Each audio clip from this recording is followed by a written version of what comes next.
So, Mr. Pradhan, China has recently announced its enhanced 2035 NDC. From your perspective, what are the key elements of this new national commitment that could influence the global and regional climate agenda? Great. Thank you very much for having me on this program. It's wonderful to share some perspectives from the perspective of the UNEP COPSI, the coordinating body on the seas of East Asia. But first and foremost, as you mentioned, the 2035 NDC announced by China recently is really ambitious. And I think the global community will take stock of this, especially given that the last two rounds of the NDC, 2015 and 2020. But here, in terms of some of the targets, especially on the renewable side, I think it's quite laudable, especially in terms of decrease of emissions by 7 to 10% from the peak levels, but also like 1 billion tons of carbon reduced. At the same time, the non-fossil fuel energy mix going up to 30%, and wind and solar 6 times what is there in 2020. I think these are very commendable targets in the new 2035 NDC. But one thing from the perspective of COPSI is in the issue of blue carbon, where there hasn't been as much focus. The habitats that sequester quite a bit of carbon, for example, is along the coastlines of China. And I take mangroves as an example, where this carbon storing potential is very, very high. Mangroves, we have seagrass, we have wetlands, and also coral reefs. And I think those elements from the perspective of the marine and coastal ecosystems are some things that could be highlighted further, I think. Mr. Pradhan, based on UNEP's project experience with China, what are some effective types of multilateral cooperation needed to ensure the success of the global frameworks?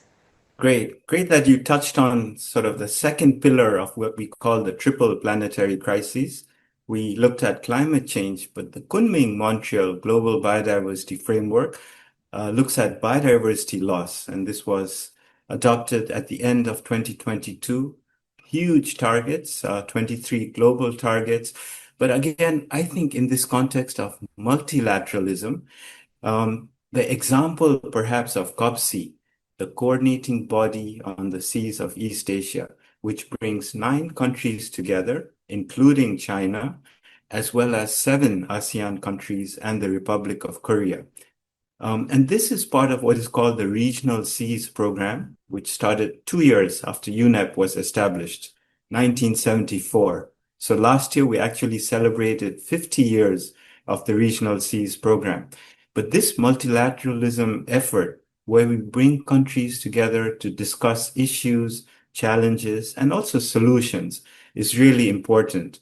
For example, in the case of COPSI, we have a very active working group on marine and coastal ecosystems, and this mirrors the Kunming-Montreal Global Biodiversity Framework, where we're looking at sustainable blue economy, within that looking at marine protected areas. And again, if you look at some of the headline targets of Kunming GBF, Global Biodiversity Framework, is 30% by 2030.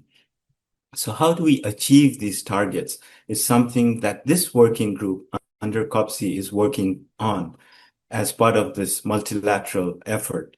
Similarly, we have other efforts on marine litter, plastics, pollution, for example, nutrients, and also on climate change, as I mentioned earlier, on blue carbon, so on and so forth.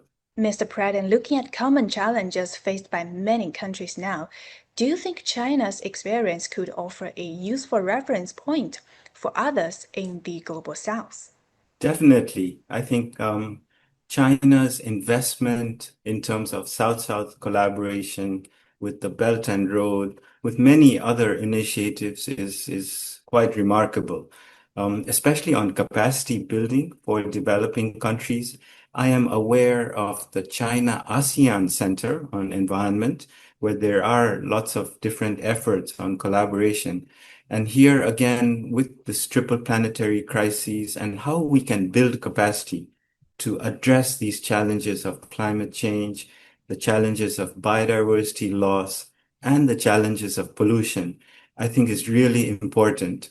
And especially on demonstration projects, I think it's really important that China has invested, and I think with different partners in the global south, there are tangible efforts. So I would really think that China's effort in terms of South-South collaboration is really something that I think the world can emulate to build up even further.